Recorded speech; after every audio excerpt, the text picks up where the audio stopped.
Hello friends, welcome to my YouTube channel. आपका बहुत बहुत स्वागत है हमारे यूट्यूब चैनल पे। सॉरी, मैं वीडियो थोड़ा लेट रिकॉर्ड कर पाई। एक्चुअली फ़ोन में स्पेस नहीं था, तो हमने थोड़ा स्पेस बनाया। फिर मैं आपके लिए ट्यूटोरियल शूट कर रही हूँ। यहाँ पे हमने स्मोकी आइज़ की है।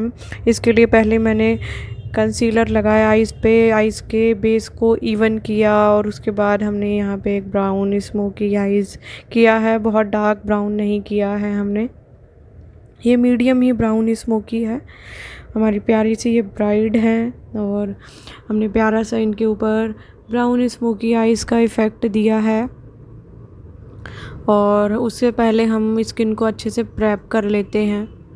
ये हमारी जो ब्राइड थी, इनकी स्किन बहुत सेंसिटिव थी। थोड़ा सा भी टच करने पे पिंक पिंक सी हो जा रही थी, मतलब इतनी ज़्यादा सेंसिटिव थी। यहाँ थोड़ा सा मुझे ऐसा लग रहा है शेप थोड़ा ऊपर नीचे हो गया, तो मैं उसको थोड़ा ईयरबड से क्लियर कर रही थी। और हमें अपनी पूरी कंप्लीट आइज़ पर ही कलर का इफ़ेक्ट देना होता है। और यहाँ पे मैं लाइनर लगा रही हूँ। लाइनर जो है मैं काजल से लगाती हूँ। ये मेरा फेवरेट काजल है रिकोड का। पहले मैं लाइनर इससे लगाती हूँ, उसके बाद अगर मुझे लिक्विड लाइनर यूज़ करना होता है या जेल लाइनर यूज़ करना होता है तो मैं वो भी यूज़ कर लेती हूँ। लेकिन सबसे अच्छा तरीके से मुझे लाइनर इसी से लगाना अच्छा लगता है, और बहुत जल्दी लग भी जाता है।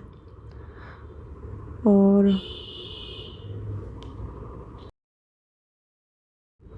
हमारा आई मेकअप कंप्लीट हो गया है, और रेस्ट वर्क हम बाद में करेंगे।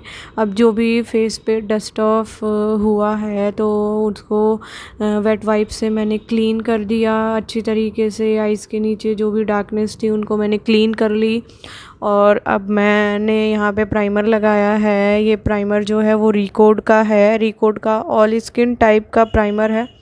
बहुत अच्छा प्राइमर है। अगर आपको रीज़नेबल प्राइस में प्राइमर जानना है तो रिकोड का प्राइमर सबसे अच्छा है, और इसको आपको पूरे फेस पे ही लगाना है। प्राइमर जो है वो हमारे स्किन की सेफ्टी के लिए होता है, हमारे पोर्स को फिल करने के लिए ही होता है।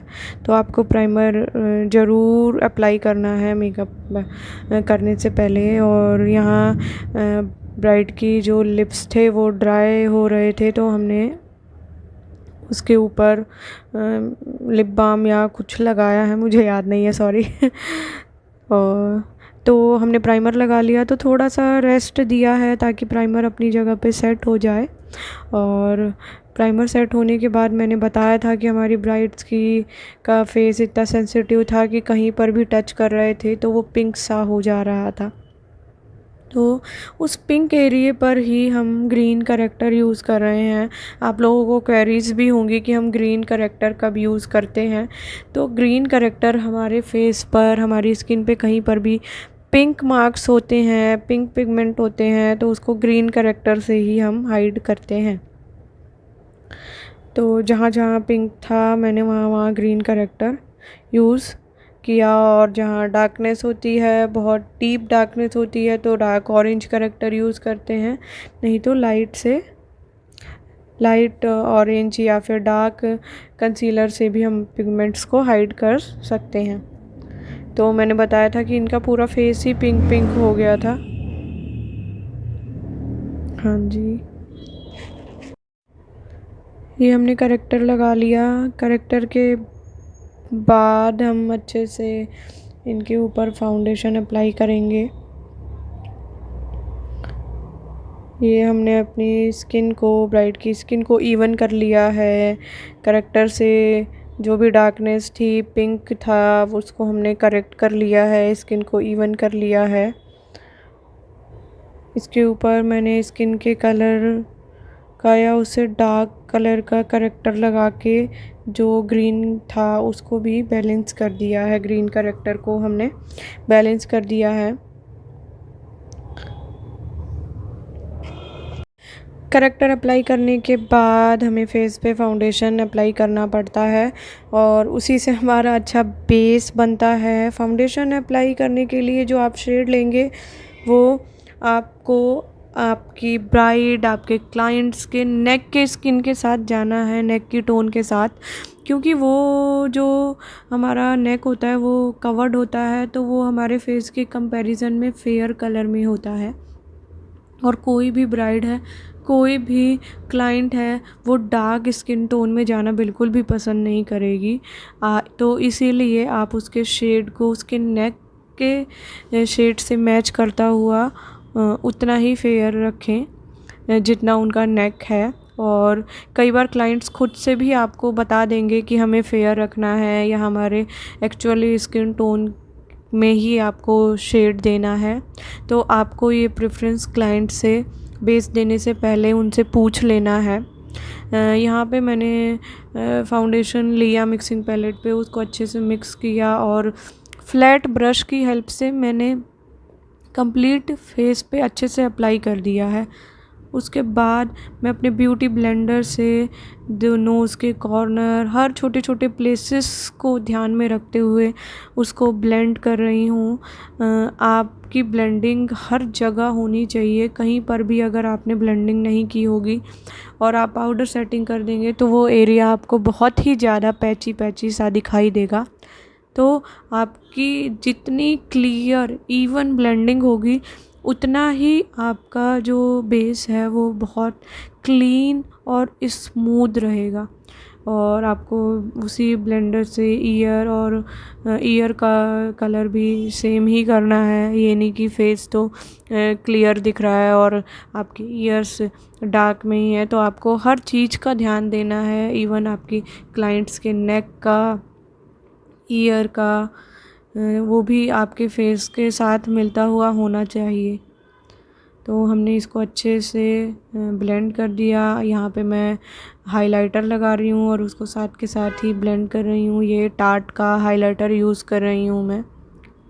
अंडर आइज़, फॉरहेड, नोज़, चिन पे, जॉ लाइन पे हम इसे यूज़ करते हैं हाइलाइटर को।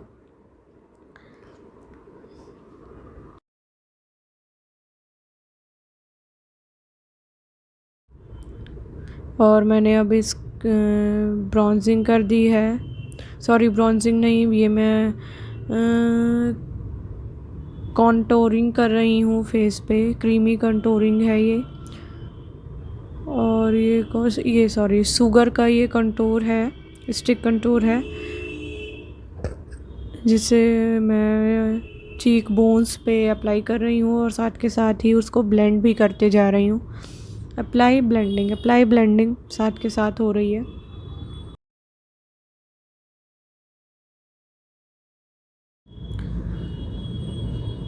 उसके बाद चीक बोन्स के बाद हम कहाँ करेंगे अप्लाई, जल्दी से पता चले। यस, हम नीचे जॉ लाइन पर भी कंटोरिंग करेंगे। सॉरी, मैं आ गई हूँ तो वो दिखाई नहीं दे रहा है, क्लियर नहीं हो पा रहा है। हम अपने जॉ लाइन को भी अच्छे से कंटोरिंग कर देंगे। एक्चुअली मैं ज़्यादा कंटोरिंग करना पसंद नहीं करती हूँ, लेकिन ये बस ट्यूटोरियल हम बना रहे थे तो फिर मैं इसमें सभी स्टेप्स को दिखाना चाह रही थी। तो मैंने यहाँ पे अच्छे से एक एक स्टेप करके इसमें क्लियर किया है। यहाँ पे हमने नोज़ को भी कंटूर कर दिया है। नोज़ की कंटूरिंग हमने कर ली है। नोज़ के लिए हमने स्मॉल ब्रश यूज़ किया है क्योंकि नोज़ छोटी होती है कंपेयर टू फेस। हमारा सभी क्रीमिंग और लिक्विड वर्क हो गया है, तो उसके बाद मैंने वाइट ट्रांसलूसेंट पाउडर से अपने बेस को अच्छे तरीके से सेट कर दिया है। मैं जब ये मेकअप कर रही थी तो समर सीज़न था, तो हमें समर सीज़न में फेस को पाउडर से अच्छे से सेट करना होता है ताकि ऑयल फ्री रह सके हमारा फेस और सेटिंग वगैरह से थोड़ा बचा रहे। तो इसलिए मैंने अच्छे से पाउडरिंग कर दी थी फेस को। ट्रांसलूसेंट पाउडर मैंने यूज़ किया है, ये RCMA का ट्रांसलूसेंट पाउडर है और मैं हर जगह पे अच्छे से सेट कर रही हूँ। फेस का कोई भी पार्ट विदाउट सेटिंग ना रह जाए। मेक श्योर कि आप अच्छे तरीके से सेटिंग करें अपनी। समर में आपको सेटिंग का बहुत ही ज़्यादा अच्छे से ध्यान देना पड़ता है।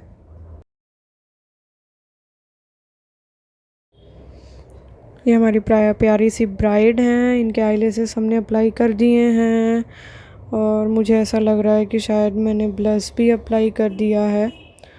हाँ, ब्लश अप्लाई कर दिया है हमने इनके, और ब्रो बोन पे हम हाइलाइटर अप्लाई कर रहे हैं। शायद वीडियो पोज रह गई थी या जो भी है, शायद हमने स्टार्ट करना हम भूल गए थे, तो इसलिए थोड़ा सा क्लिप जो है वो मिसिंग रह गया है। अब मैं टचअप देने के लिए आईलैशेस अप्लाई करने के बाद मैं अपने लाइनर को टचअप दिया है लिक्विड लाइनर से, और यहाँ मैं रिकॉर्ड की लिपस्टिक लगा रही हूँ। एक्चुअली ये ऑरेंज नहीं था, ऑरेंज से हल्का सा डिफरेंट कलर था, लेकिन कैमरे में ये ऑरेंज दिख रहा है। Thank you.